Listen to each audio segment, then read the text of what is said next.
Hello and welcome to another video on the GCSE Higher Tier November 2019 series this time. So it's paper one, the non-calculator.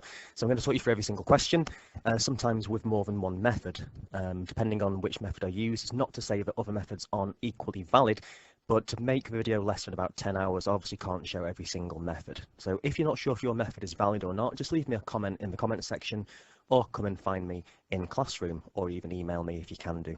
So with that in mind, let's just start straight away and talk through question number one. So question one, we've got to find the lowest common multiple, the LCM, for cool kids of 108 and 120. So I'm going to show you two methods for this one. The first method is very, very basic, but a bit risky if the numbers are more awkward than these. But because 108 and 120 are fairly nice numbers, and it is question one, we can use method one, which is just using simple times tables. The lowest common multiple of two or more numbers is the smallest number that appears in both of those numbers times tables. So what we can do here is just simply consider the 108 times table and the 120 times table. If I choose a different colour for that, I'll go for green for 120. So 108 times table, first one's obviously 108, then two of those would be 216, next one will be 324. So all it is really is just the 8 times table, but also going up in hundreds too. So 8, 16, 24, 32, but because it's going up in hundreds, well, it's going to be 432, 540, and so on. So also what it's just doing is doing 120 times table as well, just so you can see where both numbers might happen. So 120, that's not happened. Next one would be 240, that's not in that list either. 360, 480, 600. So we still can't find a common multiple yet. So if we keep going, another 120 onto here would be 720, another one would be 840, and so on. Let this one catch up, so I'm going to go back to the 108 times table now. So add on another 108 to this. The next one here would be 648. Add another 108 would be 756. There we'd have 864. So this is a tedious method, but it's reliable. Keep going, 972. Now I'm going to go up into the thousands. So the next one will be 1080, and so on and so on. But we've left this green times table, the 120s behind. So let's count this one. We still can't see a common multiple here. So 840, the next one would be 960. Now, if we add another 120 onto that, we'll get 1080. And now, hopefully, if you cast your eyes to the blue, you should see that actually we have a number in each which is common, 1080. So therefore, LCM is going to be 1080 of those two numbers. So as you can see, it's a fairly simple method, albeit quite tedious, but it will always work. The trouble is, you could be doing that for a long, long time indeed. So method B is a much safer method, the method I'm going to recommend strongly. So I'm saving the best method till last here.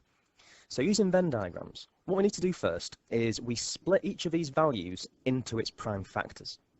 So starting with 108, we need to split this into its prime factors. So if we divide this by 2, for example, we get 54, and of course when you get a prime number, circle it and don't return to it. 54 isn't prime, we can divide by 2, which is prime, that gives us 27. 27 again though isn't prime because we can divide that by 3, and 3 is a prime, and get 9. 9 again is not prime because we can again divide that by 3, which gives us 3, and then we're done. So 108 is therefore, it's 2 times 2 times 3 times 3 times 3.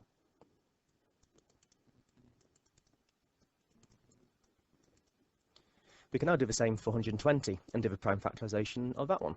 So obviously 120 isn't prime, we can half it to get 60. 2 is prime, so leave it alone. 60 is not prime, it can be halved into 30.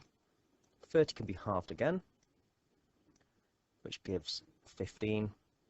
Then 15 can be divided by 3, which gives 5. And both 3 and 5 are prime, so we're done. So therefore 120, we've got 2, 2, 2, so 3 2's, so 2 times 2 times 2, times 3, times 5. Now what we need to do is to put these into a Venn diagram. So without further ado, here's a Venn diagram I made earlier. So that one's slightly in the way, so I'm just going to move that up. So what we do here is we draw two circles, a circle representing the prime factors of one of the numbers, 108, another circle representing the prime factors of another number, in this case 120. In the middle, we put the factors which exist in each number. So for example, which ones we can pair up. So we can see we've got a pair of 2's, another pair of 2's, and then we can pair up one of these 3's as well. So common in each is a 2, and a 3. So we put the 2, 2, and 3 in the middle. And the numbers in the middle, they make, when you multiply them together, the highest common factor. We're after the lowest common multiple, sorry. So what we do here, the numbers which aren't in the middle, we put into the individual circle parts without being in the overlap. So 108, we've still got 2 3's left. So we just bang the 2 3's here on this side. And 120, we didn't use the 2 and that 5. So on the other side, we put in the 2 and the 5. So using this method, the lowest common multiple is then simply all these numbers here multiplied together. So if you were to do that, you'd see that the lowest common multiple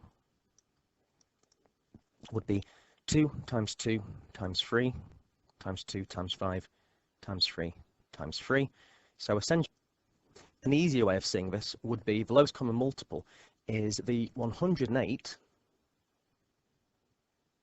All this is 108. If you multiply those together, I need to times as well that by the 2 and the 5. So the lowest common multiple is 108 times by 2 times by 5. And 2 times 5 is 10. So it's just 108 times 10, which gives 1080. So times 2 times 5. And finally, just move down slightly. Lowest common multiple is 1080. So two methods. That will work probably for question 1, but generally speaking, method B is your go-to method. This is the safer method. Even though it's slightly harder, but with practice, you can tackle any question like this using method B. Question 2. So this is a question where you could get yourself into a tangle, actually, unless you just carefully read the question step by step. So this question's easy if you just take it from the top. So first of all, it says here that there are 60 people in a choir. Next line, half of those people are women. So we're basically told how many women there are. How many women is just going to be half of 60. So therefore, there's going to be 30 women. After that, we're told that the number of women in the choir is 3 times the number of men. So we can put this into almost an equation by thinking the number of women, which is 30, must be 3 times the number of men. So 30 equals 3 times m, for example. What must m be? 3 times what gives us 30? It's got to be 3 times 10, hasn't it? So the number of men's got to be 10. The next part then says the rest of the people in the choir are children. So we've got obviously women, and then we've got children, now it's saying, and men. So we're told that there's 30 women. We've worked out there's 10 men. So can we work out how many children there are? Well, we're told at the start there's 60 people in total. If there's 30 women and 10 men, 30 plus 10 is 40 people altogether. But because there's 60 overall, we need an extra 20. And because the rest are children, as it says, the number of children must be 20. So therefore, the number of children is going to be 20. And we're then told that the number of children as a ratio to the number of men is n to 1. So if we just write here children to men, we can see there number of children is 20, number of men is 10. But the number of men is given as part 1. The number of children is the n. So how can I go from 10 down to 1? obviously I need to divide the 10 by itself. So 10 divided by 10 gives me 1, and therefore I need to do the same to the other side as well. I need to do the 20 divided by 10 as well. 20 divided by 10 is 2, 10 divided by 10 is 1. So therefore, the number of children of the choir to a number of men is n to 1, which is the same as 2 to 1. So therefore, our n must be 2, and that's the question done. So therefore, we just simply conclude by saying n is 2.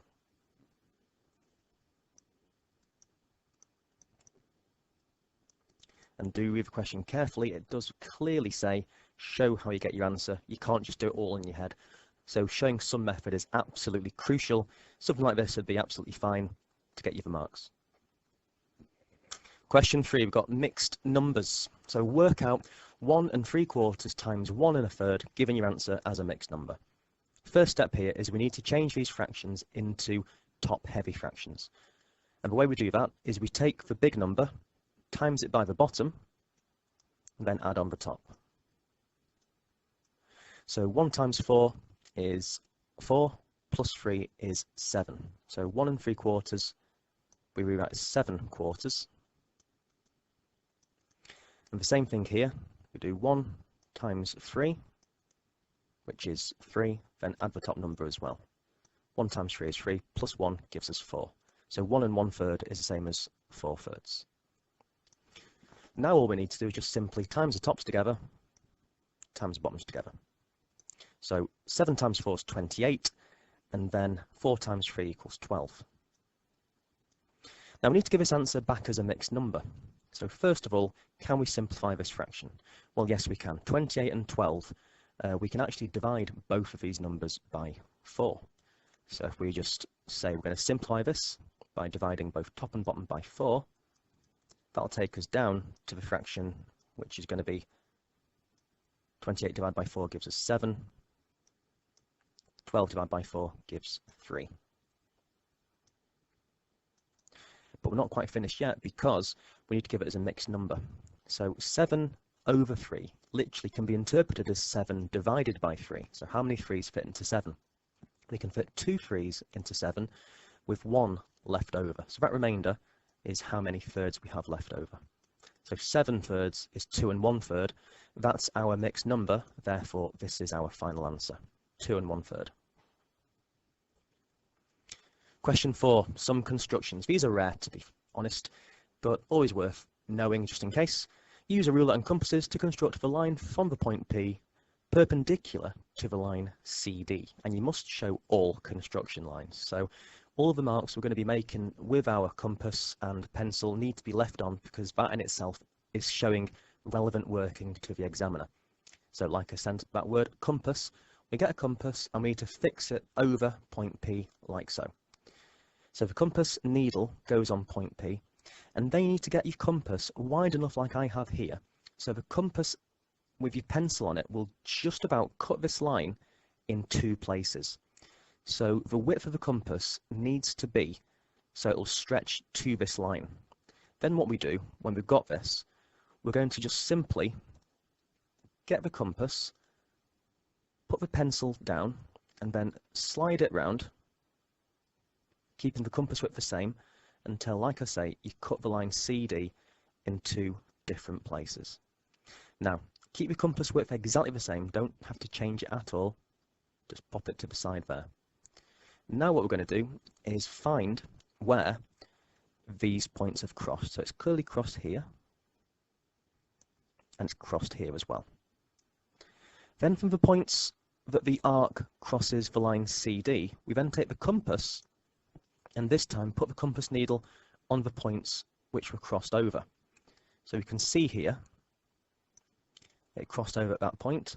So compass needle on that red dot, trying to get it accurate if I can. Then we do an arc like this. And then the same thing exactly from the other side, and do an arc like that. And what you should find, what you will find, is these arcs are going to cross over and meet. And so the final step then is to just do a straight line through P, going down to where they cross. And you should find they pretty much cross exactly in a straight line. Goes through P, goes through wherever those arcs cross. So that bit here is going to be a 90-degree angle, and so we're done. We've made a perpendicular line going through CD, which originates at point P. That's all we need to do for that one. That's question 4 sorted. Question 5, we've got some angles to consider. So we've got a triangle ABC. ADB is a straight line, and we're told the size of angle DCB. Now DCB means the angle as you go from D to C to B. So DCB is this tiny one in the corner, and ACD is where you go from A to C to D. So ACD is this tiny bit there. So that's DCB there, and ACD is this one there. And these two angles are in the ratio 2 to 1. So if I just colour those in, DCB will be the yellow there, and the green will be ACD at the top. So then the ratio 2 lots to 1 lot. Now we need to find angle BDC, which will be this one. I'll come to that in a moment. So how can we possibly work out what these yellow and green ones are when we don't even know the third angle in this overall big triangle? So let's just look at the big triangle overall. I'll put this to one side. So as a ratio, DCB is 2 parts, ACD is 1 part, to give a total of 3 parts for the yellow and green combined. But like I say, considering the whole triangle, angle C is this blue one. So this blue here is the overall angle at C. So for that reason, this total 3 will represent the blue angle at C overall. So I'm just going to colour that in blue. And then if we just consider these outer angles, A and B, and the overall angle C, which is in blue, we can see here obviously B's 51, A's 75.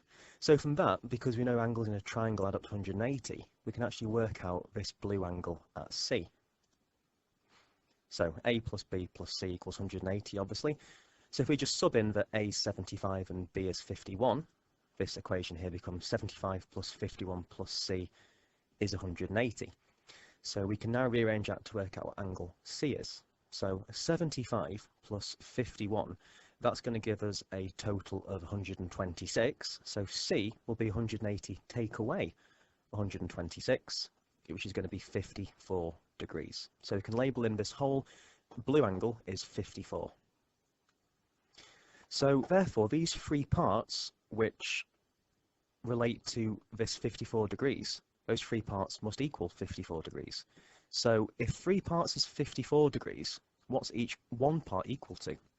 Another way of saying it is, how could I go from 3 up to 54? Well, I'd have to multiply by 18. Essentially, 54 divided by 3 is 18. So what we need to do here is to multiply, because this is 54, to go from 3 to 54, we multiply by 18. And if we do that to one bit of a ratio, we need to do that to the parts as well. So all of these, the 2, the 1 and the 3, we can multiply by 18, and then we see that angle DCB must be 36 degrees and the angle ACD will be 18 degrees. So we can add these in as well. So we're slowly getting to where we need to be. But like I said earlier, this angle BDC is actually this angle here. As we go from B to D to C, the corner made is this one here. So I'm just going to highlight that now. That's the one we're trying to find. So we've got an overall triangle, ABC, the big one. But if we just zone in now on the triangle BDC and forget about this top slice of it, I'm just going to erase all of this bit so we can just focus in on this triangle here. Now, as you see, we can now use again the angles in a triangle add up to 180 to work out what D is. So B plus C is 51 plus 36, and that obviously comes to a total of 87 degrees. So therefore the angle at D, angle BDC, is going to be 180 take away that 87, because angles in a triangle add up to 180, and so that's going to give us a total of 93 degrees.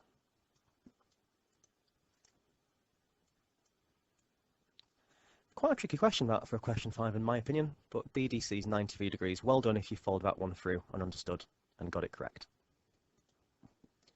Question 6 is about bricks. So we've got here about bricks and mean weights. So this is going to relate to the mean. It says mean several times for this question, so let's just think about what the mean actually is.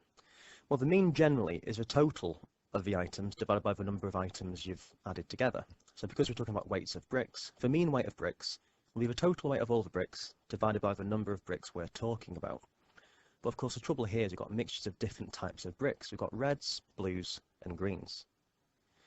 What we can do here though, we can use a formula triangle like this. So mean, total on top, and what you're dividing by, which is number of bricks, on this side down here. So like I said, we've got red, blue and green, and to work out the mean weight, Donna reckons the mean weight of the 10 bricks is less than 7 kilograms.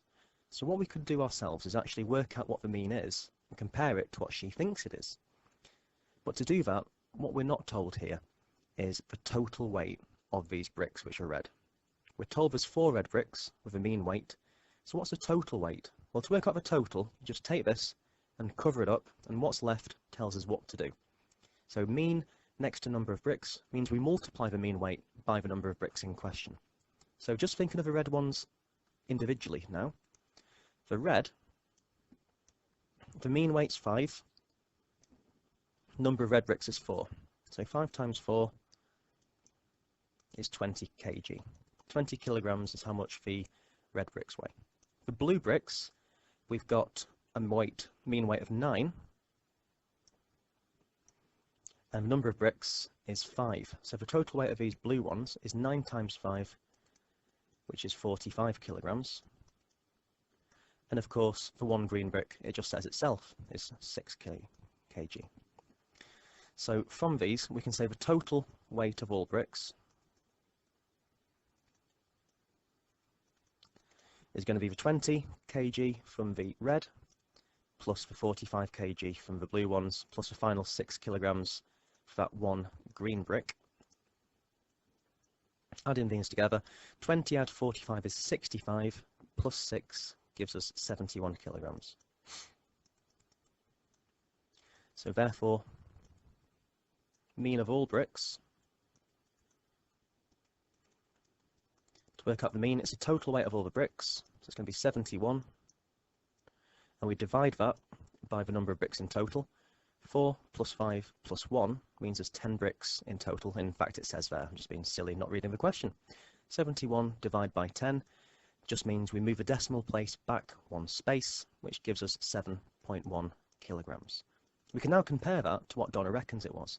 Donna's saying here that the mean rate is less than 7 kilograms, but 7.1 kilograms, that's actually more than 7 kilograms. So the actual mean is more than 7 kg, not less. So therefore Donna must be wrong. So therefore Donna is wrong, or Donna is incorrect. Words to that effect. So that's all we need to do for number 6. Question 7, we've got some fairly simple laws of indices. So simplify p squared to the power 5. Well, the simple thing is it's just p to the power 10. Don't worry, I'm going to explain why. P to the power 10. If we've got the power of a power, 2 powers next to each other, we just simply multiply them together. So 2 times 5 gives a new power of 10. Why that's the case, I'll just put this to one side in like a thought bubble. P squared to the power 5 means we're multiplying what's in the brackets by itself 5 times. So this actually means p squared times p squared times it by itself a 3rd time, a 4th time, and a 5th time. You should know that when you're multiplying with indices, you add the little numbers together. 2 plus 2 plus 2 plus 2 plus 2 is 10. That's the slow way, but the quick method to use is if you've got 2 powers next to each other, a power of a power, you multiply the 2 powers together. Part B, simplify 12x to the 7y cubed divided by 6x cubed y. So what we're going to do here is, my suggestion would be to write it as a fraction, to be honest. You don't have to, but it's an idea. So what I'm going to suggest we do first is rewrite the y as a y to the power 1. If a number or letter has no power next to it, you can always assume it's just power 1. So do the normal numbers first, then the letters after. So looking at the normal numbers, we've got here 12, and we're dividing it by 6. So 12 divided by 6, well, we know that's going to be 2. Next, we do the x's. So we've got x to the 7 divided by x to the 3. When we are dividing with the same base, we subtract the powers. So the new power of x will be 7 minus 3, which gives us x to the power 4. So that'll be 2x to the 4. And finally, y cubed divided by y to the 1. Again, we're subtracting the powers, so the new power of y is 3 minus 1, which is obviously y squared. So if these colours are getting on your nerves, the final solution to this is 2x to the power 4 y squared.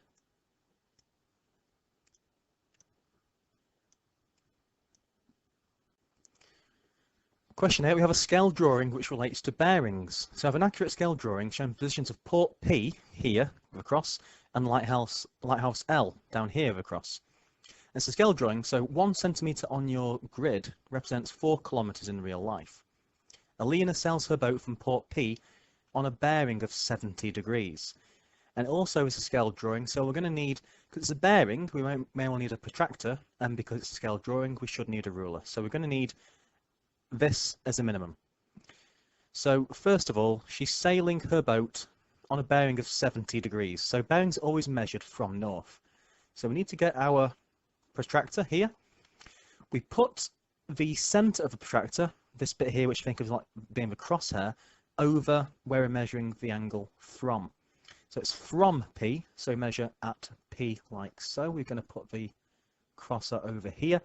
And 70 degrees is measured from north. So that's 0 degrees, because it is at north. Then we go 10, 20, 30, 40, 50, 60, 70. So a 70 degree line is going to be along this line here somewhere. So we know it's going to be on that direction. The only case now is working out the actual length of that line. So what we're told here is she sails for 1.5 hours, which of course is 1.5 hours. So I'm going to label that 1.5. And it's going to be an average speed of 12 kilometers per hour. Now, speed is distance over time, and that can be rearranged. So the distance is going to be speed times the time taken. So in our case here, the speed is 12, and the time taken in terms of decimals is 1.5. So 12 multiplied by 1.5 gives 18. So she must have travelled 18 kilometres. That's what she's travelled. But it says 1 centimetre represents 4 kilometres. So 4 kilometres, in terms of how many centimetres that's going to be needed to represent it, the centimetre number is going to be smaller than the kilometre number. So to change from kilometres to centimetres representing that distance, to go from 4 down to 1, we need to divide by 4. So we do 18 divided by 4 to work out the distance we actually draw. 18 divided by 4 is the same as 9 divided by 2, to simplify the fraction, which is 4.5. So we need to have our line 4.5 centimetres long. So then what we do is we get our ruler. We're going to measure 4.5 centimetres along this line here as best we can, and we're going to mark on this 4.5. So 4.5, as you can see, is here, and so I'm just going to label that point as being Q. So that's Q there, and therefore all the other stuff is a non-issue. So Q is there. We didn't need the rest of this line after all. But for part 1, we need to find the distance in kilometres of port Q from lighthouse L. So from Q to L, what we need to do is measure with this ruler. So from Q down to L, you should find on your diagram, if you measured it correctly, it's about 5 centimetres. So if I just draw a line from there to there, you can see that's 5 centimetres. So in terms of the actual distance that's representing, if 1 centimetre represents 4 kilometres, then 5 centimetres will be 5 times 4, which is going to be 20 kilometres. So for part 1, the distance from Q to L is 20 kilometres. And finally, the bearing of Q from L, we can work out, probably the easiest way is to measure this section here, this angle is so. So if we just measure this bit, I'll get the ruler out of array. The ruler is no longer needed, so goodbye. The bearing we can work out by just measuring this angle from 90 down to there. As you can see, on my diagram at least, that goes from 90 to about 55. So on mine, this angle here I've done in the blue is about 35 degrees. Now yours might be different to mine. It depends how yours is photocopied and depends on the actual scale settings on the printer. But if that's 35, then the bearing of port Q from lighthouse L will be 360 minus that 35, which will be this 325 degrees. So I make that to be 325 degrees. Now, in terms of the answers you're actually allowed to have in the exam to pick up full marks, your answer needs to be in the range from 317 degrees to 330. Now on mine, I can only really measure that to be 325, just how mine has come out when I'm recording it. But as I say, if you measure yours carefully and you've done it about 101 times and you're swearing down it's 322 or 323, that's absolutely fine. That will get you for full marks. Your answer needs to be in this range from 317 to 330. And if it is, you've got all the marks in the bag. Well done you. Question 9. We've got a car travelling for 18 minutes at an average speed of 72 kilometers per hour. And it says here, how far will the car travel in these 18 minutes? So I'd normally say that speed, distance and time are related in this formula triangle like so. In fact, they always are. It's just sometimes you don't need to use this formula triangle. What I'd suggest here is we go back to basics in terms of how speed is defined. 72 kilometers per hour, that means we can travel 72 kilometers in each hour of time we have. So an hour is 60 minutes, so 72 kilometers per hour means 72 kilometers in 60 minutes. But for this question here, for part A, we want to work out how far the car will travel if we just had 18 minutes. Not 60, but 18. So we need to scale it down to just 18. So my suggestion would be, instead of 60, how far would it travel in just 6 minutes? So how can we go from 60 down to just 6? And I've picked 6 because 6 is a factor of 18.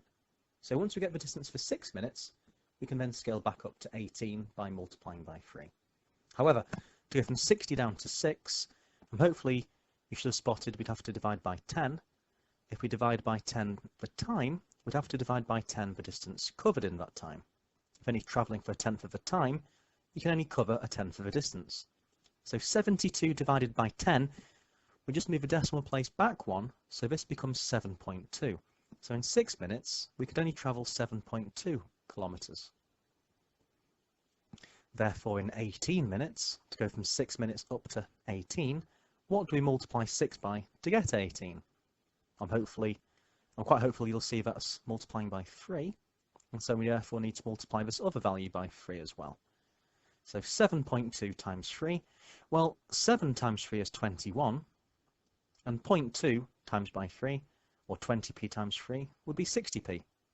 So that's 21.6 kilometers. So in 18 minutes, this car would be travelling 21.6 kilometers. David Venn says 72 kilometers per hour is faster than 20 meters per second. Is he correct? You must show how you get your answer. So we're talking about different units of speed here. We've got kilometres mixed with metres and hours mixed up with seconds. So my suggestion is to change them both to the same units. So I'm going to focus here on the kilometres per hour. I'm going to change that to metres per second. So 72 kilometres per hour. Well, first of all, what we could do is change that to metres per hour. How many metres make a kilometre? Well, there's 1,000 metres in each kilometre, so to change from kilometres to metres, we therefore multiply by 1,000. So if we multiply this by 1,000, we see that that gives us 72,000 metres per hour.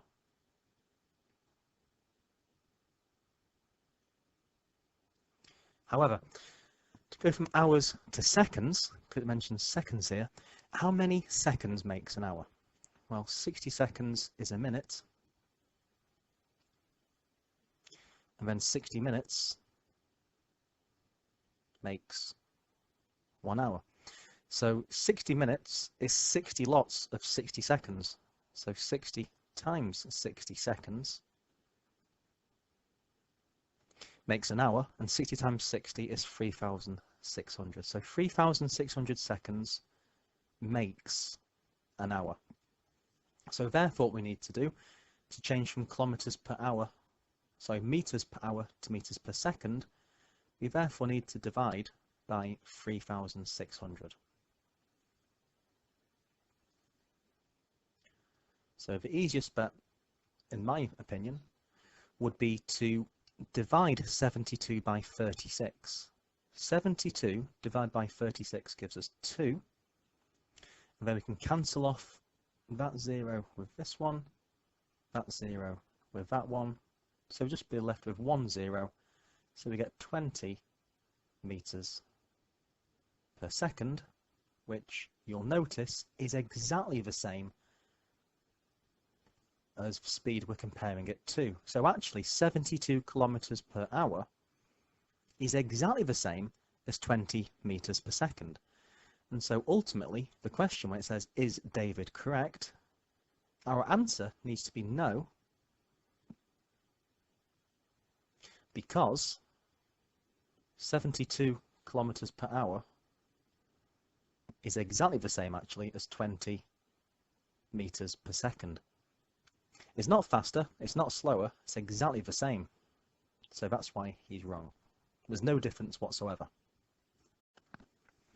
Question 10, we've got a good old cumulative frequency curve. So we've got a cumulative frequency table showing information about the times in minutes taken by 40 people to complete a puzzle. So some people took between 20 minutes and 40 minutes, 5 people in total. 25 people took between 20 minutes and an hour. 35 people took between 20 minutes and 80 minutes, and so on. So the numbers build until we get to the full 40 people. So on the grid we need to draw a cumulative frequency graph for this information. So what we need to do for cumulative frequency is always plot from the n numbers. So we're going to be plotting using 40, 60, 80, 100 and 120 and these cumulative frequency numbers here. So we're going to be plotting only these numbers on the right hand side, the upper limits only. So the first one to plot is we go along to 40 and up to 5, so we need a dot for that one. Then along to 60 up to 25, 80 and 35, 100 and 38, and the final one, 120 and 40. And the final thing we need to do for cumulative frequency curve is we need to draw the points with a smooth curve which should look a bit like an S. So drew through with an S sort of shape, should look like this. So that's part A. Part B, we need to use the graph to find an estimate for the interquartile range. So the key bit of this word is quartile. Quartile sounds a bit like quarters, and that's exactly what we do. We're dividing these 40 people into quarters. So the first quarter we're going to read off at 10, the second quarter we're going to read off at 20, and 3/4 of 40 is 30. So we're going to read off at 10, 20 and 30 like this. So reading off at 10, that gives us the lower quartile, which is called Q subscript 1. Reading off at 20, which is halfway, reading off at 20, we can see here it's about 55 minutes. That's the second quartile. 2 quarters is a half. So the second quartile, this is the median. So an estimate of the median is 55-ish minutes. The first quartile, you can see, is about 44 minutes. And 3/4 of a row along, Q3, is about 68 minutes. So just labelling these on, like I've said, Q1, Q2, and Q3, the interquartile range is a difference in between the lower quartile, 44, and the upper one, Q subscript 3, which is 68. So to work out the interquartile range, we do Q3 minus Q1, which is 68 take away 44. The difference is the interquartile range, the IQR, and that's 24, because 68 take away 44 is 24. Then it says one of these 40 people's chosen at random. Then what we need to do is use this cumulative frequency graph to find an estimate for the probability that this person took between 50 and 90 minutes to complete the puzzle. So what we're going to do here, in this similar sort of way, reading the graph, instead of going along then down, we're now going to go up and along, reading up first at 50 minutes and then secondly at 90 minutes.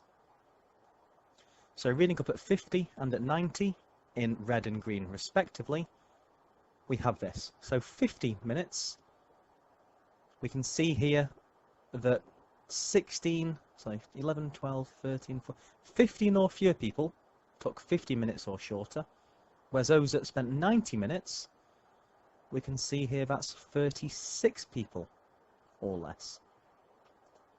So 36 and 15. The ones that took in between 50 and 90 will be all the people in between 36th person and the 15th person. In between the 36th and 15th person, that's 36 minus 15, which is 21 people. So 21 people out of 40 took in between 36 and 15 minutes, which can be expressed as a fraction. So we could have said as well 36 over 40 minus 15 over 40 is 21 people out of 40 that took between 50 and 90 minutes. So there's a probability 21 over 40. Question 11, we're talking about counters in a bag. So there's P counters in total in a bag, and 12 of them apparently are yellow. Shafiq takes at random 30 counters from the bag, and he finds that 5 out of 30 of those counters are yellow. So work out an estimate for the value of P, where P is the total number of counters in the bag. Well, if 5 out of 30 are yellow from the ones which are picked, we can simplify this fraction. So 5 out of 30, we can divide both these numbers by 5. So 5 divided by 5 is 1, and then 30 divided by 5 is 6. So therefore, our best estimate is about 1/6 of these counters are yellow.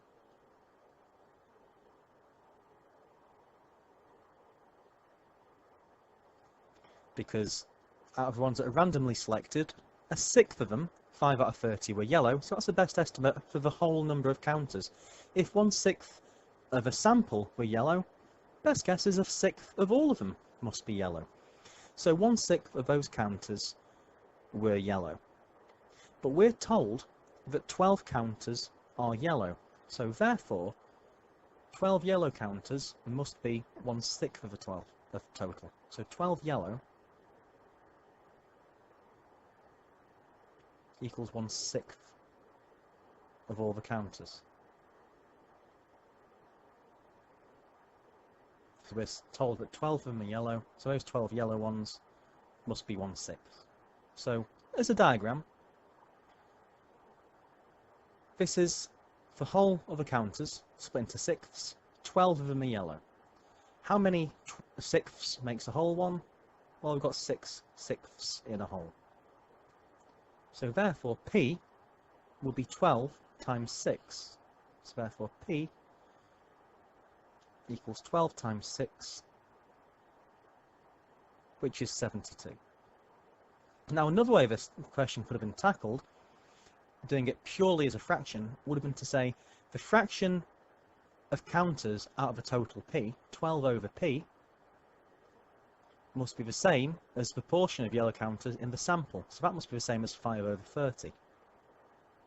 And that could have been solved directly using this idea here. So if you're thinking, well, why don't I just tell you that in the first place? I'm just giving you a different way of thinking through the same problem, essentially. If you do this as an equation, you should get P as 72, or think of it purely in terms of fractions of an amount. Again, P is 72 counters in total. Question 12. Spencer's trying to rearrange an equation. So he's got capital T equals Q over 2 plus 5, and below is his first bit of his method to make Q the subject. So he's times T by 2, Q over 2 is times by 2 to get Q, but he's not times the 5 by 2 either. So this should read 2 times T equals Q plus 10. That's his mistake. So in your own words, you need to write down something like this. Spencer multiplied the T and the Q over 2 by 2, but he forgot to also multiply that 5 by 2. So this line here should read instead 2 multiplied by T equals Q plus 10. The bottom line is that 5 needed to be multiplied by 2, and it wasn't. That was his mistake. For number 13, we've got some algebraic fractions to look at. So we have to write 5 over x plus 1 plus 2 over 3x as a fraction in its simplest form. Importantly, even though these are algebraic fractions, the same rules of normal fractions apply. So to add two fractions together, what we need is a common denominator. So I'm just writing the question out as it appears above. I'm not doing anything apart from just copying it right now. But I'm going to give my method for getting a common denominator. What we can do is just simply multiply these two bottom denominators together. So we times the x plus 1 by the 3x and the 3x by the x plus 1. And then we also have to multiply the 5 by the 3x as well. And because we're multiplying the 3x here by the x plus 1, we need to multiply the top of the fraction, the 2, by x plus 1 as well. So this method I sillily call cross-cross smiley face. So we just multiply each corner by the opposite corner. So 5 times 3x, and then 2 times x plus 1, and that gives us the new numerators. So 5 times 3x is 15x, and 2 times x plus 1, we can leave us 2 lots of x plus 1. And we can now put all of this over the common denominator, which is going to be 3x times x plus 1. So that's our starting point. So we've got the 15x by the 5 times 3x, and we've got the 2 times x plus 1 by that corner times that corner. Now, of course, this isn't in its simplest form, because we can multiply out these brackets, and same down here if we choose to. We can, if we want, though, leave that denominator factorised. So we can leave that as it is, and that saves us a job in a way. So what we can do instead is just focus on the top of the fraction, the 15x plus 2 lots of x plus 1. So if we just expand the top first of all now, 15x we can keep as it is, 15x. Now 2 times x, if we expand these brackets, 2 times x gives us 2x, and then 2 times a 1 as well gives us a positive 2. And that's all over 3x brackets x plus 1. Then finally we can simplify the top of a fraction, because 15x plus 2x is of course 17x's. So overall, as a final simplified answer, we're going to have 17x plus 2 all over 3x brackets x plus 1. So that's part A. Now part B, I think personally, is fairly nasty. We need to factorise x plus y all squared plus 3 lots of x plus y. What I'm going to suggest we do here, because we're factorising, we need to see what's common in each. So for that reason, I'm going to write x plus y squared as x plus y brackets x plus y. Then we've got 3 lots of x plus y as well.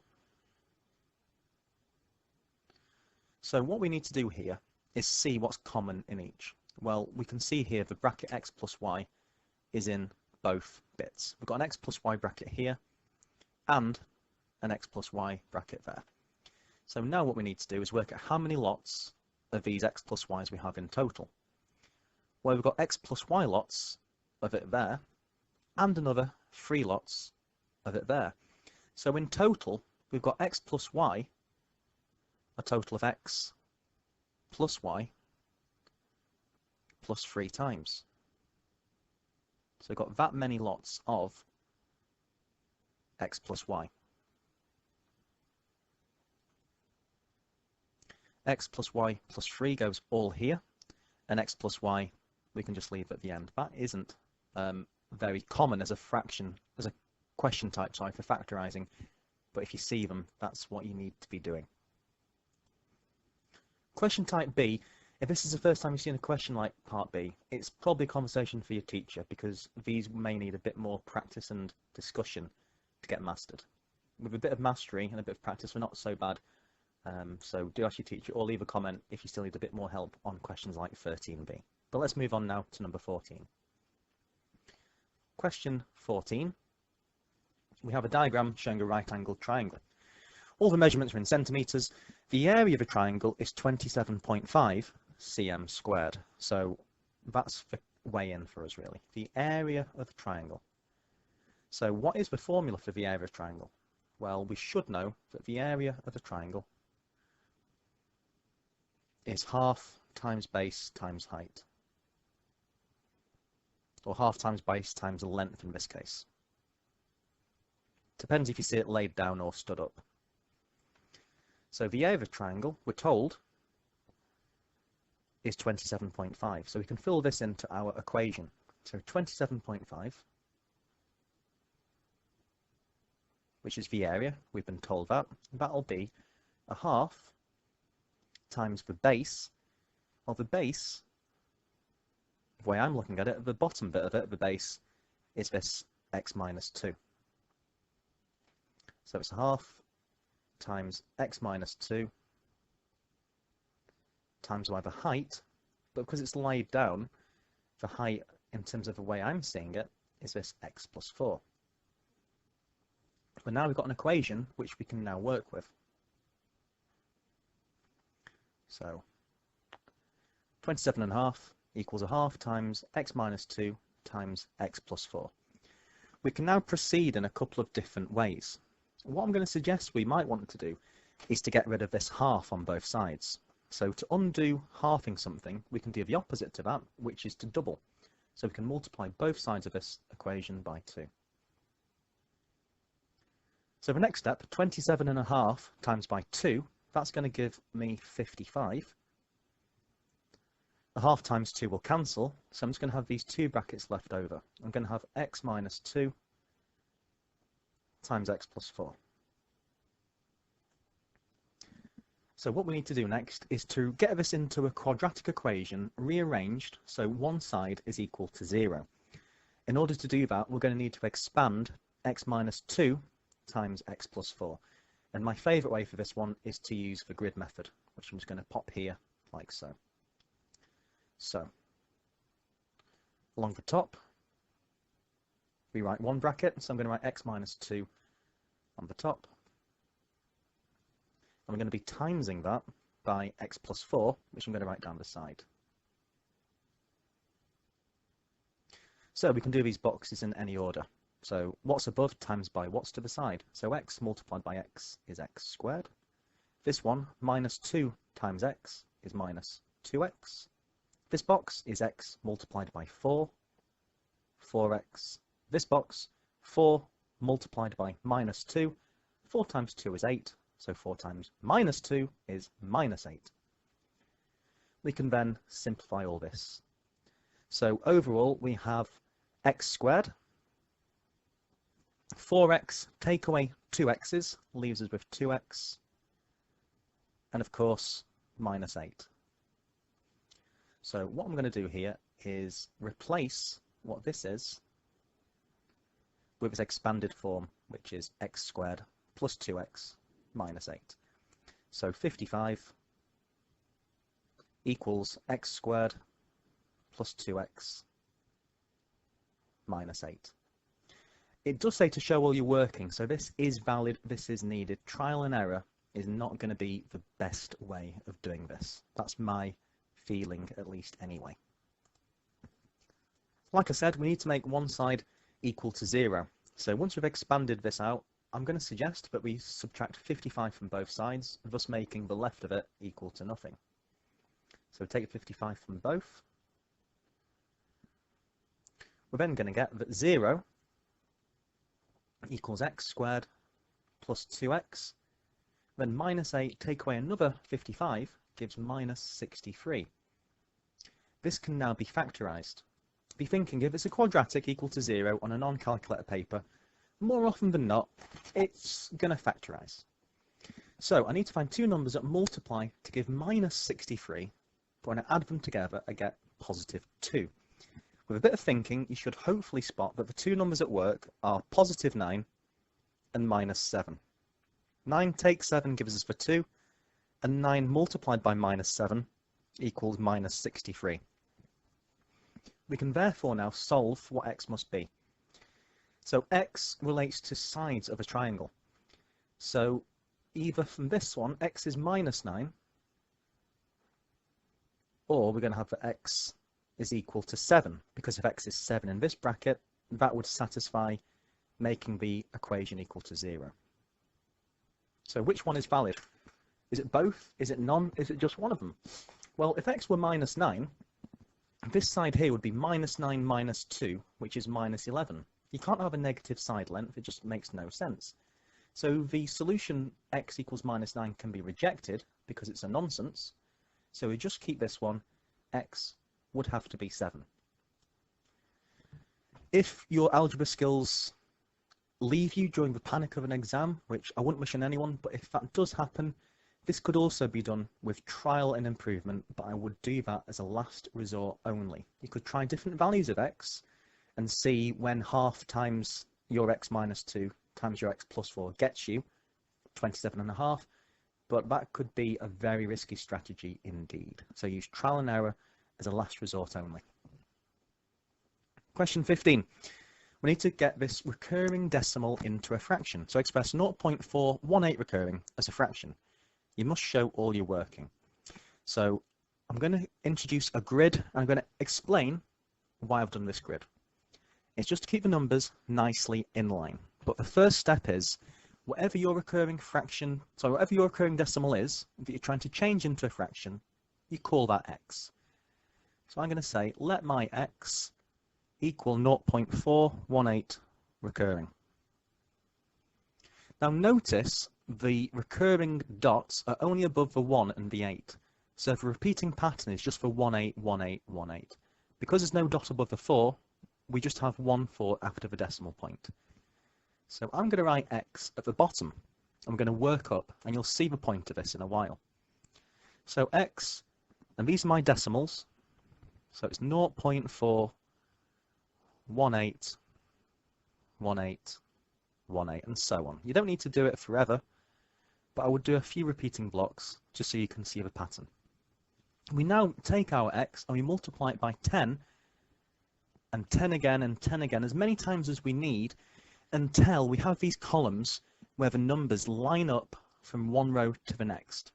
So first of all, if I multiply this by 10, what's going to happen is all of these digits are just going to move one square over. So 0.418 recurring times by 10. Half forgetting doing this now, it's a bit tedious. That would give you 4.1818 recurring. Now have a look at these columns. Do the 1s and 8s line up at all?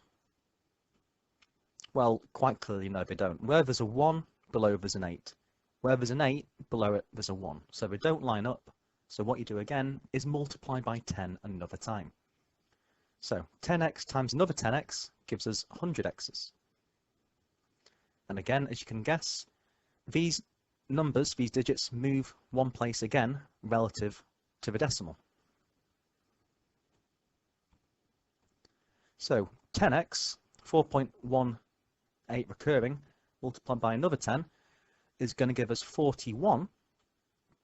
So that 4 will move over as well. 41.8118. 8, 1, 8, 1, and so on forever and ever and ever. Now compare the rows. If you compare the top row, 100x, which is here, with the x on the bottom, you should see that actually the numbers do more or less line up perfectly.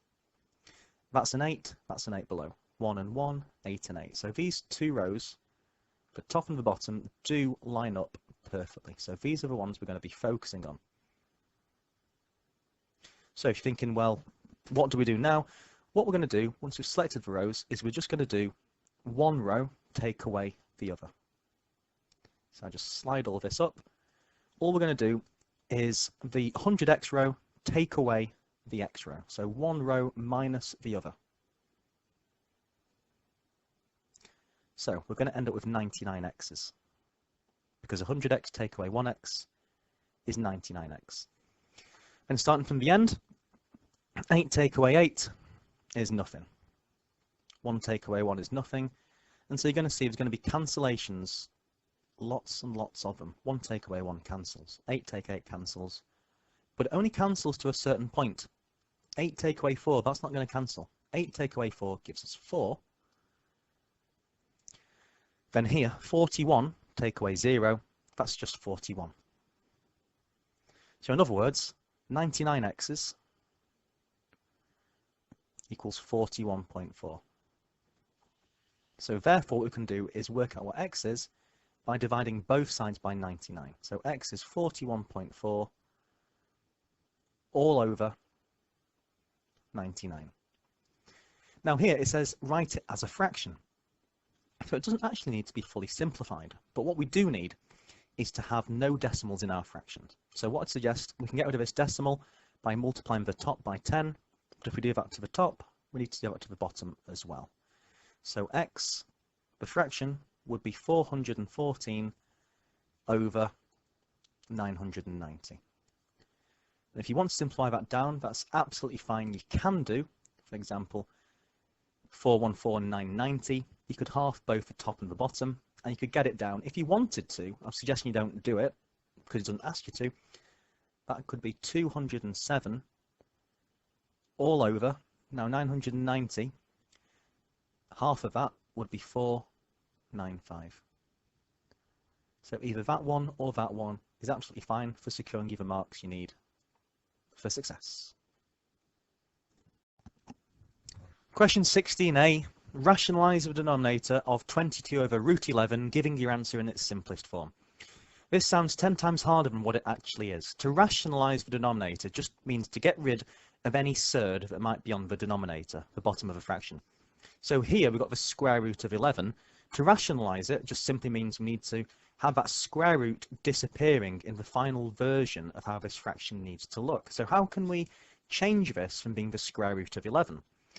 Well, to undo square rooting something, we can square. We can multiply by itself. So the idea here is to multiply the square root of 11 by, well, the square root of 11, times it by itself. But to keep the fraction equivalent and the same value, what we do to the bottom, the denominator, we need to do to the top as well. So essentially, all we need to do here is to multiply both top and bottom by the square root of 11. So the top is going to become 22 lots of root 11. The bottom, root 11 times root 11. The square root of something times by the same thing undoes the square root. So root 11 times root 11 is just 11. That is not the final answer, because that can be simplified. 22 divided by 11 is exactly 2. We can put 11 into 22 twice, so the final fully simplified solution is 2 root 11. That's all we need to do for part A. Part B is pretty much the same idea, just worded differently. Here, we've got a denominator which has a surd on the bottom, because it's got a root 3, and it wants to be finished off with just a b, where b is an integer. So you want to go from something with a surd to something which is just a whole number. So without saying it, part B is also a case of rationalising the denominator. But as you can see, this denominator is more complicated than the first one in part A. So what I'm going to do is just write out this fraction again, and I'll explain how to tackle one like this. If it's a surd, then plus or minus a number, or a number then plus or minus a surd bit. And what we need to do here is we multiply the top and the bottom of a fraction by pretty much exactly what it is on the bottom originally. So I'm going to write down 2 root 3 over 1. The trick here, though, we just switch that minus to a plus. So we multiply both top and bottom by 2 root 3 plus 1. If I'd have said plus 1, we'd change this to a minus 1. Whatever that sign is, we just switch it. And then we use the idea of the difference of 2 squares. So the next step now, on the top, we're going to have root 3 brackets 2 root 3 plus 1. And on the bottom, we're going to have 2 root 3 minus 1 multiplied by 2 root 3 plus 1.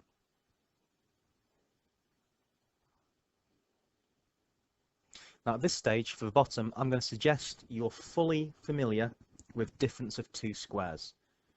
Okay, so think it's very much like difference of 2 squares.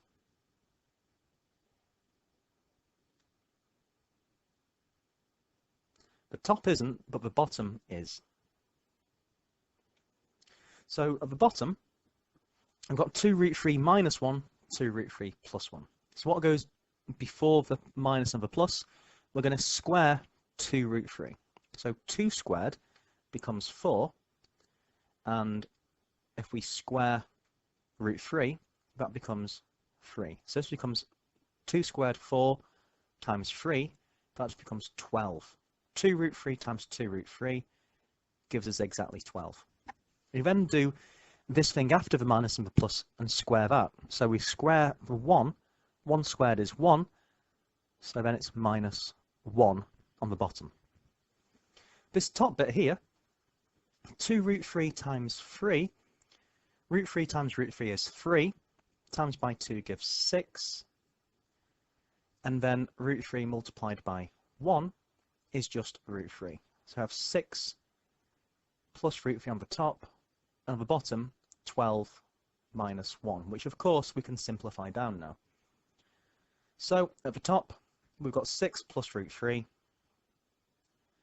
and the bottom 12 minus 1 is of course 11. So the fully simplified answer we need is 6 plus root 3 all over 11. So essentially A is 6 and B is 11. Not that you need to say it, you can if you want to, but leaving it in this form is absolutely sufficient to get the full marks. Question 17, we have 2 similar 3D shapes, A and B, 2 similar cylindrical containers. So we're given a ratio of surface areas. So it says here the surface area of A to the surface area of B is 4 to 9. Now if shapes are similar, they'll be similar in terms of their linear measurements, the measurements of their areas, and the measurements of their volumes. So I'd always suggest to my students to do a table for linear ratio, area ratio, and volume ratio. So we might want to do something like this. So compare A and B. We don't know the length ratio. We're told the area ratios are 4 to 9, and we're not told the volume ratios. So this is a decent starting point. As an alternative, though, you might want one of these numbers in the ratio to be a 1. So a common ratio type is in the form 1 to n. So optionally, this is entirely optional here, you could do 4 divided by 4, which gives 1, and 9 divided by 4, which gives 2.5. So the ratio 4 to 9 is the same as 1 to 2.25. So as another option, we can have this as a table instead. So 1 and 2.25, or 4 to 9. So I'll show you 2 versions of a table. In other words, I'm going to show you 2 methods in one here. Now the key thing you want to do is to work out the length ratio, the linear ratio. So area is something squared, length is just to the power 1. So area units are squares, cm squared or meters squared. So the clue is to go from meters squared to meters, or cm squared to cm. What we need to do is we square root the area numbers. So square root of 4 is 2. The square root of 9 is 3. So the ratio of our lengths every length on A is 2 means it'll be 3 parts in B. Doing it for this one here, again I think this is harder, but the square root of 2.25 would be 1.5. The alternative I think is harder, so use this with a pinch of salt, please. I wouldn't suggest doing this, but I'm showing you just in case you want to. Now, because Tyler's filling the container, to find out how many cups can be filled, or pouring water, whatever, it's a cup or a beaker, it's about volume. Volume tells us how much liquid something can hold. So once you've got the length ratio, to go to volume, which is, for example, cm cubed or meters cubed, the clue here is to just cube both numbers. So go from area to length. Your length ratio is your way into solving any question. So we're going to cube the numbers in the length ratio. So 2 cubed, 2 times 2 times 2 is 8. The volume ratio for B, do 3 cubed, which is 3 times 3 times 3, which is 27. Now, if you wanted to do the alternative way, which I'm not sure why you'd want to, it might be that you're particularly good with decimals, I don't know. But using this alternative, same idea, we're going to cube these length numbers here. So if we cube those, 1 cubed is 1. And if you're able to do 1.5 times 1.5, which is that number, times my 1.5 again, you'd get 3.375. So we can now think about what the question's actually asking. So A is going to be filled up completely and then put into B. And again and again and again until B is eventually all filled up with water. And so what we need to do here is think about the volume of B relative to volume of A. So the volume of B as a ratio or fraction of the volume of A, if I just use this top one here because this is easier, we get 27 over 8, which is a mixed number. How many 8s fit into 27? We can fit 3. 3 8s are 24, so we've got 3 8s left. So in other words, B is 3 3/8 times the size of A. It's about 3.5 times bigger than A, 3 3/8. So how many times would A need to be filled with water before B gets filled up itself?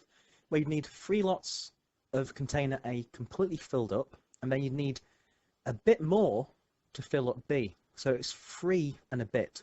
So filling up A 3 times wouldn't quite be enough, because you still need another 3/8 of the volume of A to put into B to make sure B's filled up. So because 3 times isn't enough, A would need to be filled up 4 times. So therefore, we'd need 4 fillings of container A to ensure container B is completely topped up.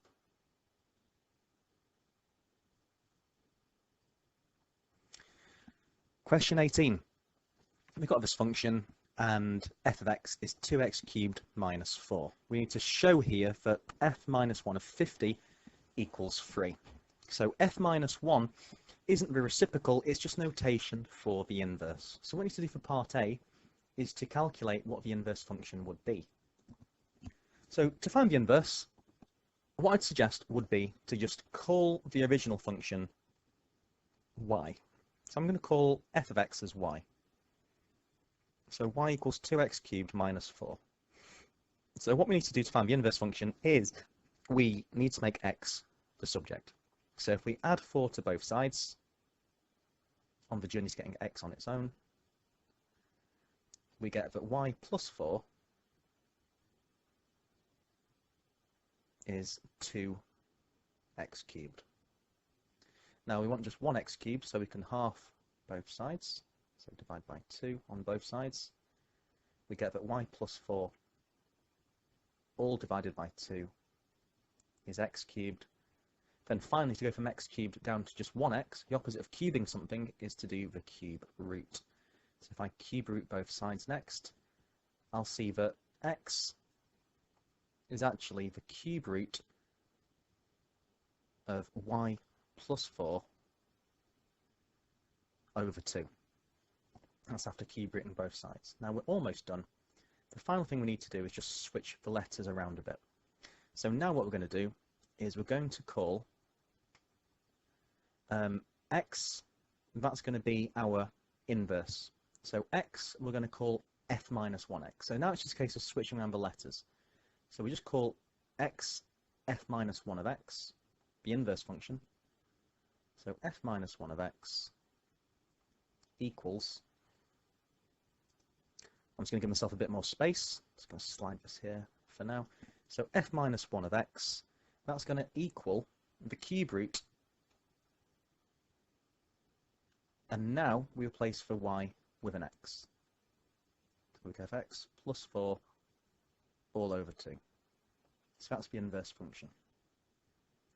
We can now use this and substitute in where x is 50. So our x now is 50. So final step, just substitute this into our formula. So therefore f minus 1 of 50, that's going to be the cube root of 50 plus 4 all over 2. 50 add 4 is 54.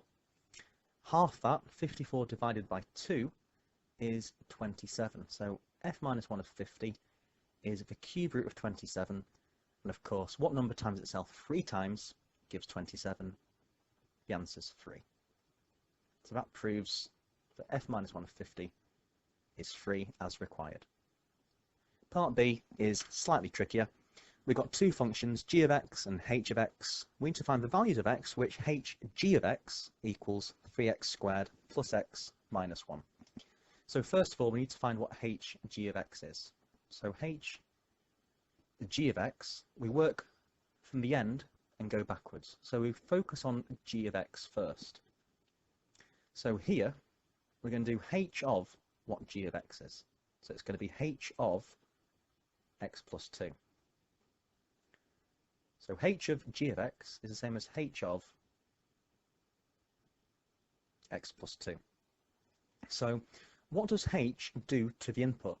Well, h of the input just takes the input and squares it. So h of x plus 2, our input now isn't just an x. If it were an x, we'd take it, it's a bit too big, my bad. If it were an x, we just take the input and square it, but because the input now is this x plus 2, h of x plus 2 is going to be x plus 2, all squared.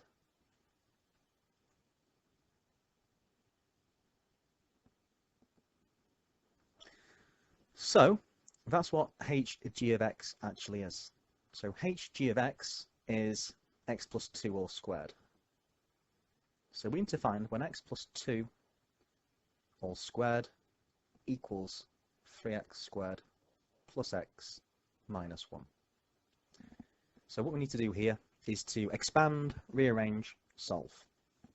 So first of all, we need to expand out x plus 2 all squared. I'm going to do this fairly speedily. Essentially what we do here, if it's one bracket squared, we square the first term, which is x squared. We times these two things together and then double. X times 2 is 2x. So then if we double that, we're going to get 4x's. So we get x squared plus 4x. And then 2 squared gives us 4. So it's x squared plus 4x plus 4 equals 3x squared plus x minus 1. We then need everything onto the other side of the equation. So we need to make this side 0. So we're going to subtract x squared,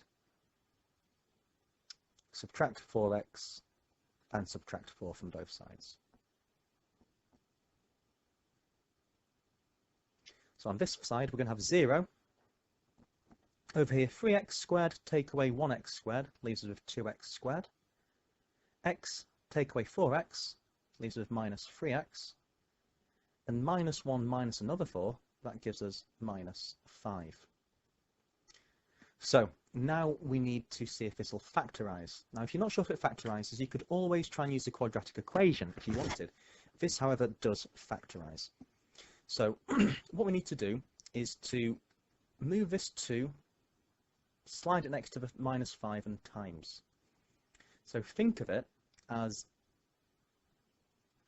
0 equals x squared minus 3x minus 10, essentially.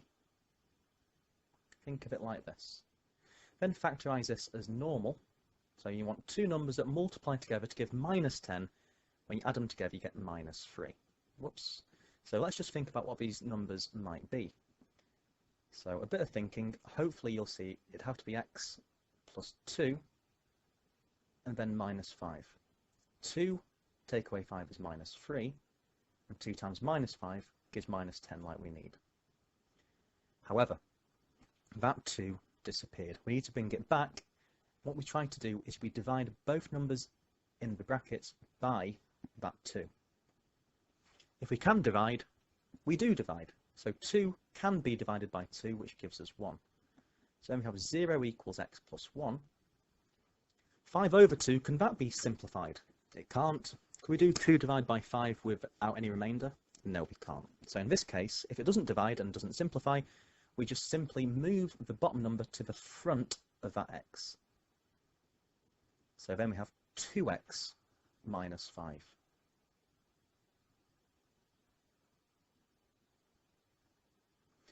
So then we can solve. So either this bracket is equal to 0 or that bracket is equal to 0. If this bracket is equal to 0, x have to be negative 1. Or if this bracket were equal to 0, x would have to be switch the sign of a minus 5 to a plus, then divide by the number in front. So positive 5 over 2 is 5 over 2. So you can say either 5 over 2 or 2.5. Whichever way you want to write it, x has to be either minus 1 or 5 over 2 or 2.5. Question 19.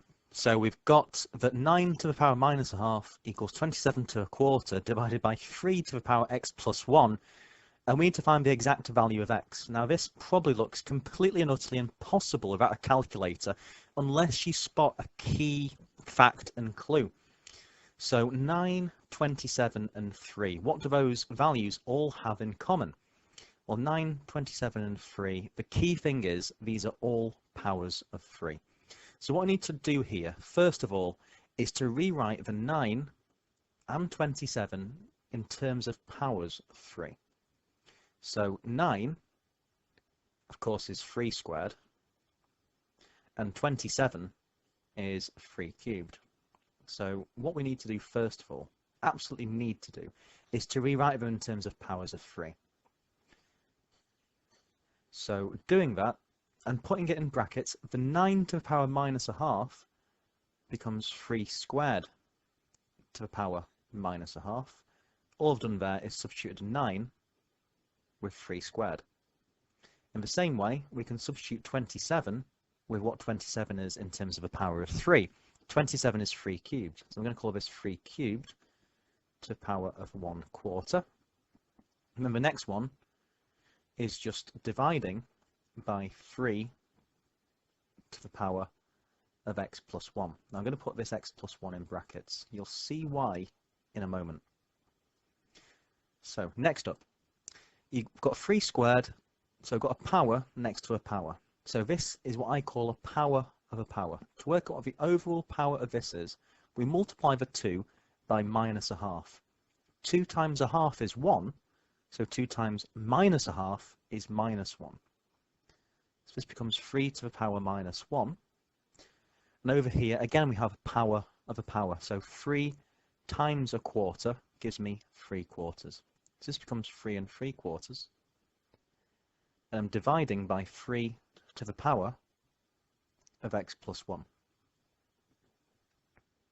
So if we're dividing and the base numbers are the same, to work out the new power, we subtract this power from 3/4. So this is going to be 3 to the power 3/4 minus all of x plus 1, not minus x plus 1. That would be a mistake. This is a mistake. It's minus all of that. So we need to put that into brackets. Next, we've got 3 to the minus 1. So we can simplify this now. 3/4 take away 1 that's going to be minus 1/4. And minus an x is just minus an x. So now you're thinking, well, how do I solve that? Well, the trick is you don't need to. Look at the equation. One side's equal to the other. Great. 3, the base number there, is equal to the base number there. Great. And if one side's equal to the other, the bases are the same. The only way they can be equal is if also these powers are the same. So because one side's equal to the other, that minus 1 has to be one and the same thing as minus 1/4 minus x. So then we go, therefore, minus 1 is minus 1/4 take away x. Once you've done that, that's the hardest bit done. As long as you don't lose your head, you've pretty much done it. So I want to have the x as a positive thing, so I'm going to add x to both sides. So if I add x to the right-hand side, I'll also need to add x to the left-hand side. So plus x on the left and the right. That's going to give us x take away 1 equals minus 1/4. As a final step, to get x on its own, we can then add 1 to both sides of this.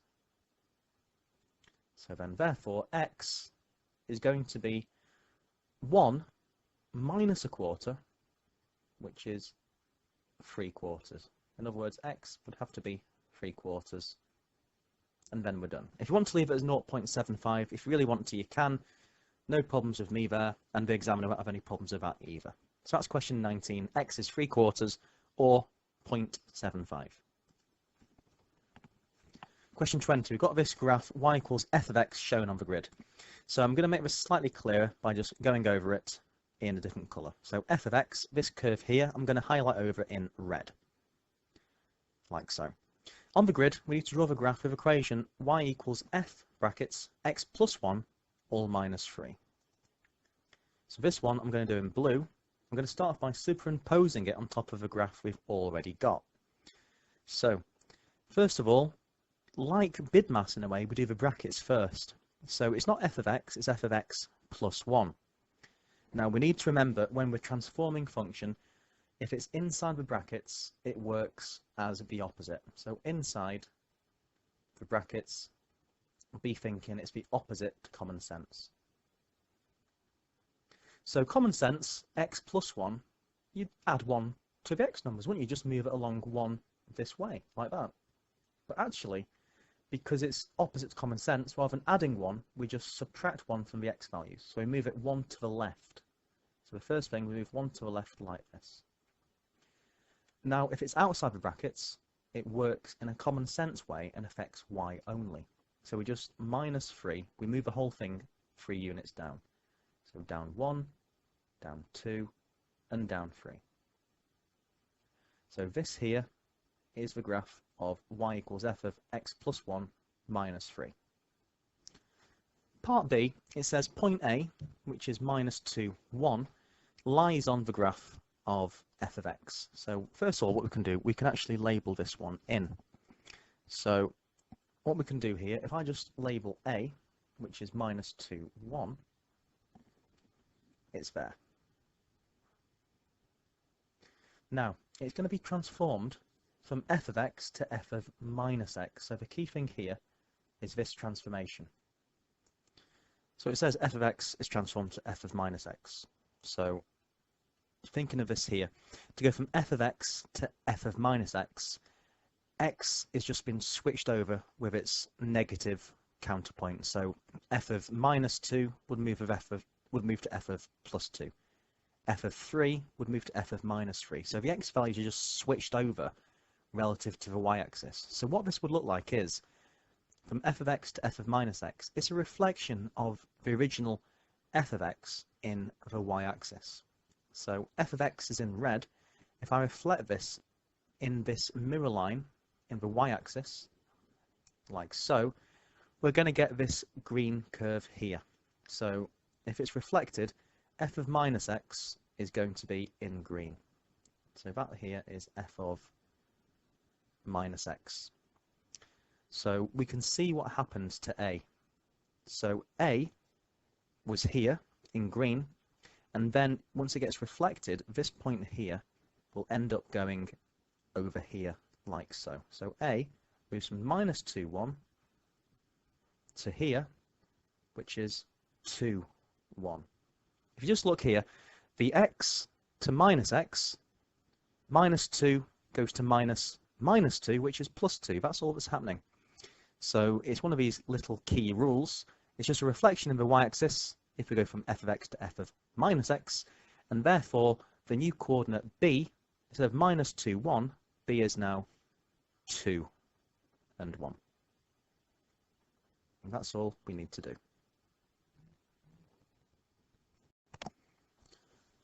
Question 21. Sketch a graph of y equals 2x squared minus 8x minus 5, showing coordinates of a turning point and the exact coordinates of any intercepts with the coordinate axes. Before I start even explaining this question, if you can understand what this question wants you to do and execute it and understand what to do after I've talked you through it, then you should be seriously considering doing A-level maths. This is a very difficult question for GCSE, as is question 22, but I think question 21, if you can get this, very, very well done. So I'm going to explain it slowly and carefully. So, sketching the graph. What do we need? We need turning points and coordinates of the intercepts with coordinate axes. Well, it could be the x-axis or the y-axis. So there's 3 things we need as follows.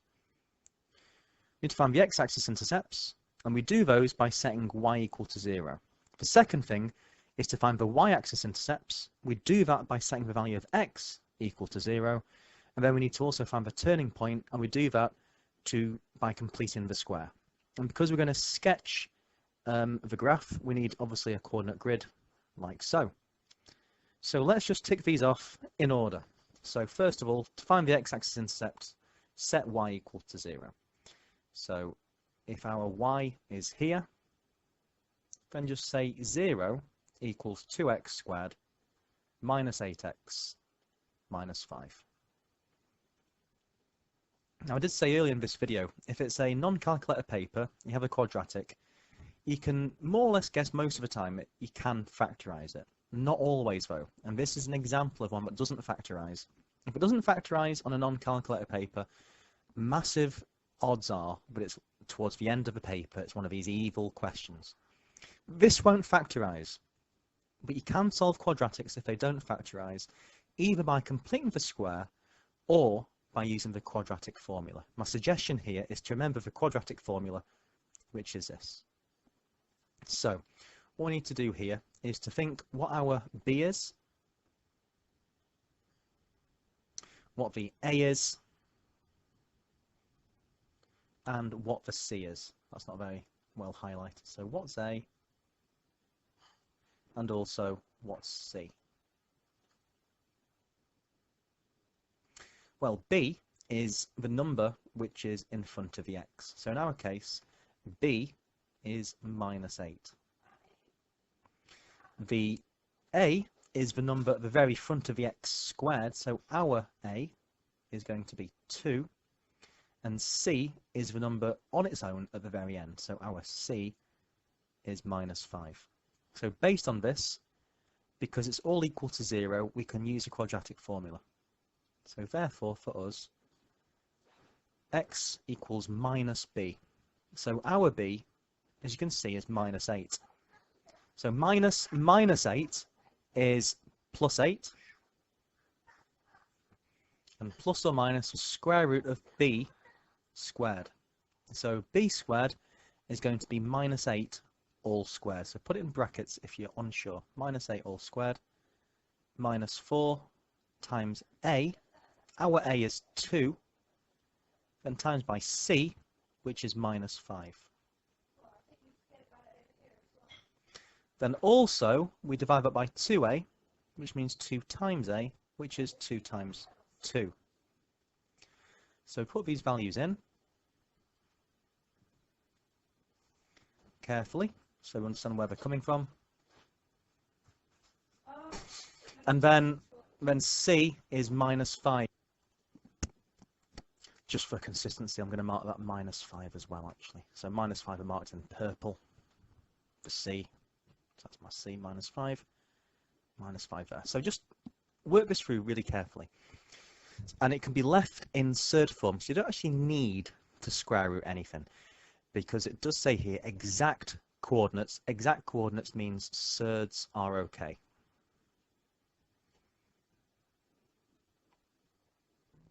So it doesn't mean to round. So x, we've got here 8 plus or minus, so we need to neaten up this. So minus 8 times minus 8 is 64. Minus 4 times 2 is minus 8. Times by another minus, that's going to make it positive. So that becomes plus 40. All of that is going to be divided by 2 times 2, which of course is 4.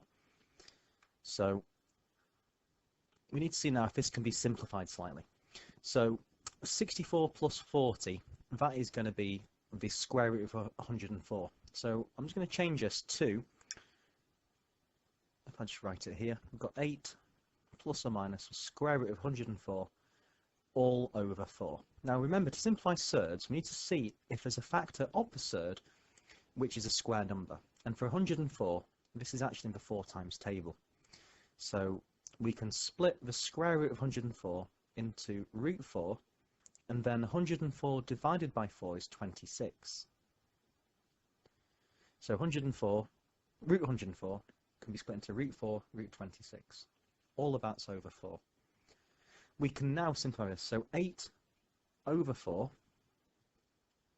can simplify. 8 over 4 is 2, but the square root of 4 is 2. So I've got 8 plus or minus 2 root 26. So what we can do is we can half the top of this fraction. So half of 8 is 4.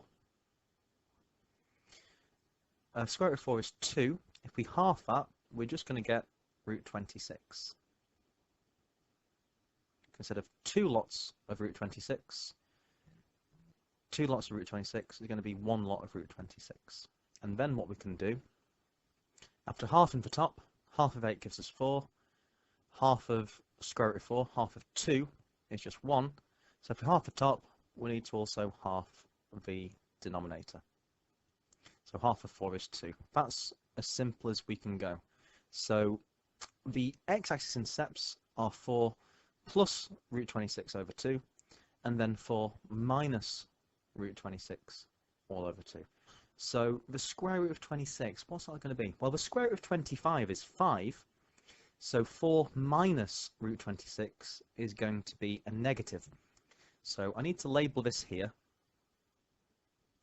That's going to be 4 minus root 26 over 2. On the plus side, over here, we're going to have 4 plus root 26 all over 2. And it's quadratic with a positive coefficient of x squared, so we should be able to deduce it's going to be a U-shape like this. And the turning point is always halfway in between the roots. So the turning point is going to be somewhere here. So I'm going to drop down, even out there, and go back up again. So we've got the x-intercepts. Great. For y-intercepts, we need to just set x equals to 0. So we just sub in when x is equal to 0. So we get y equals 2 times nothing squared, that's 0. When x is 0, minus 8 times nothing. 8 times nothing is nothing, so that's minus nothing. And then minus 5, which of course is minus 5. Nothing take nothing is still nothing. Take away 5 is minus 5. So the turning point, sorry, the y-axis intercept I mean to say, is when x is 0 and y is minus 5. So this point here, we need to label as minus 5. The only other thing we need to do now is to find the turning point, and to find the turning point, what we need to do is complete the square on this here. So, turning point, let's just remind ourselves how to complete the square. So, what we need to do here is to complete the square on the expression for what y is. So, completing the square, we just take 2x squared minus 8x minus 5. So if I just section this off here, so I'm not getting in the way of what I wrote before, the expression was 2x squared minus 8x minus 5. Just double check that's actually right, as I'm sure it obviously will be. but I never know until checking. Yes. So to complete the square, what we need is the coefficient of the x squared thing to be 1. Here it's a 2, so we need to factorise out that 2. But leave the minus 5 on its own. So in big squared brackets, if I factorise out the 2, I'm going to half all these numbers. Half of 2 is just 1, so I have 1x squared. Half of minus 8 is minus 4. So that's what I have. Now what we need to do is look at the xy stuff and then complete the square on just this x stuff, ignoring the 5. So the way we do this, we've got to put it into brackets. Instead of the x squared, we have an x in brackets. We half the coefficient of the x, so half of minus 4 is minus 2, and we square all of that, and then we minus off this thing here squared. It's always a minus symbol. Minus 2 multiplied by minus 2 is positive 4, so we minus off positive 4, in other words, just minus off 4. And of course, that minus 5 tags on the end. Now we can finally expand back out again. So we've got 2 lots of this x minus 2 all squared. 2 times 4 is 8, so 2 times minus 4 is minus 8. And of course, we've got minus 5 as well. So then finally, moving down here, I've got 2 lots of x minus 2 squared, then minus 8 minus another 5 is minus 13. So therefore, we can say that the turning point is this value here switched. So the value of x that minimises the curve is the value of x which sets this bracket equal to nothing. Anything squared has to be at least 0. So this is minimised when x is made, so this bracket is equal to 0. X being 2 would make this bracket equal to nothing. So x being 2 minimises the curve. And when x is 2, this bit here is nothing. Nothing squared is nothing. So we're just left with that minus 13. And this here is the y-coordinate at the turning point. So our turning point is 2 minus 13. So our final step here is just to label on for this turning point here, where it's its absolute minimum. That's going to be 2 and minus 13. And after that, we're finally and thankfully done. The last question on the entire paper, question 22, is the dreaded circle theorems. So I do not like these, even as a teacher, which I probably shouldn't say, but there you go, I'm being honest. These are just rules to know, remember, revise, have them in your head fresh for the exam, then this is possible. If you don't know any circle theorems or you forgot them, you may as well not even attempt this question. So question 22 is a bit of a beast. So let's just take it step by step.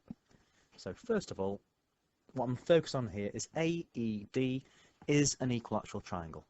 As we go from A to E to D, that makes an equilateral triangle. So I'm going to highlight this on 1, 2, 3 sides. Each angle is going to be 60 degrees. We can do that as a starter. So what we need to do here is to prove that ABC is congruent, which is a fancy word for identical to, triangle DCB. So I'm going to highlight ABC in blue, DCB in green, like so. And because we're going to focus on these in particular, I'm also going to just put these to the side of the screen so we can see the information being added in as we go. So the green one, that's triangle DCB. The blue one is triangle ABC. So what can we do to determine that these triangles are identical? Well, the first thing we can say is they do have a shared side. BC is common to each, so they might be the same. Next, these are the 4 tests of congruency which we need to remember. If all 3 sides of a triangle are the same, those 2 triangles have to be identical, in other words, congruent.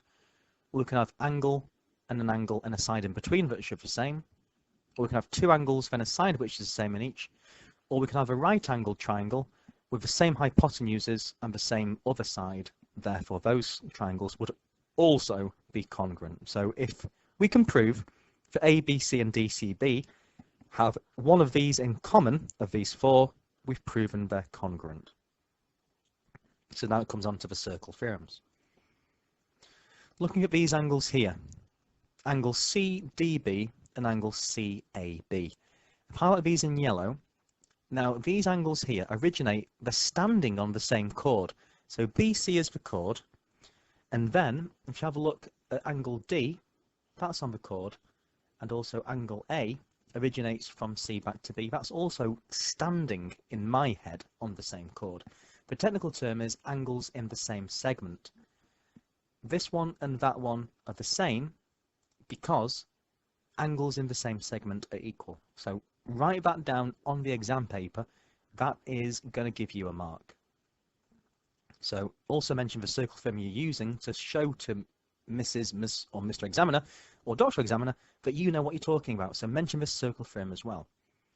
So the angle is the same in each. That's not enough, but we're on our way. So next, what can we work out? Well, if I just say goodbye to that labelling and label on these two here, imagine this chord CD or DC. DAC, angle A stands on the chord DC, as does this angle at B, which is at the centre. Angle B is standing on DC as well. So because they're both on the circumference and standing on the same chord, this is also another case of angles in the same segment being equal. So angle DAC is the same as DBC, which is 60 degrees. And add it to that one as well. So DAC is DBC. Using the same circle theorem, angles in the same segment are equal. But again, it doesn't really help out with this triangle ABC, does it? So next up, using the same circle theorem again, let's just now consider the angles which are standing on the chord AB. So looking at chord AB next. Standing on chord AB is angle at D, angle ADB. We're told that's 60 because it's an equilateral triangle. And because also this angle at C, as we go from A to C to B, because that's also standing on chord AB, that's got to be the same as this angle here. Because you knew that's 60, this will also be 60. So again, we can write that in. So the angle at C down there is 60. So ACB equals DBC. Again, angles in the same segment are equal. Now we've actually got all we need. So at this stage here, we can see we know an angle is the same. So if I just label that angle and this angle, those angles are the same. What else do we know is the same? Well, both these triangles have both got the side BC. So that's the same side. If we now focus on the angles we know as well, we know this angle in yellow is the same in both. And as well, these triangles both share another angle which is the same, this 60-degree angle. So both of them also have a 60-degree angle. So we've got an angle, then a side. Here, angle A is angle A, angle C, I'll call that A as well, because that's the same 60 and 60, then a side. So both of these triangles have an angle which is the same, then adjacent to that angle is another angle which is the same, the 60-degree one, then following around again after that angle first and the second angle, there's a side which is the same in both. We've got an angle, another angle, and then a side. So that proves, based on the AAS test for congruency, that triangle ABC and DBC are congruent. So we just have to conclude by saying that. So therefore, based off this working here, we can say that ABC and DCB are congruent. And the main thing by far I'm telling you to do is to always just include which of these 4 tests of congruency you've included. Don't go to town with like lots of wording. Just say in brackets AAS. The examiner will know exactly what you mean. Don't be saying it's got an angle, then another angle, then a side in that order. Just say AAS, and then that's as good and as much as you need. That's the final question on the paper, which I thought was quite a hard paper, and therefore the whole paper's been done. Thank you very much for listening to some of these questions, maybe not all of them. I know it's quite a slog. I hope you found it useful in some parts. If you have, please do leave a comment, please do subscribe, or if there's any other questions, please find me in class. I'll go through a few more of these question types with you because I do want you to do your absolute best. Thank you again for listening. I'll leave it there and have a lovely summer or summer break. So until next time, I'll see you all hopefully very soon indeed. Goodbye from Mr. Bailey for now.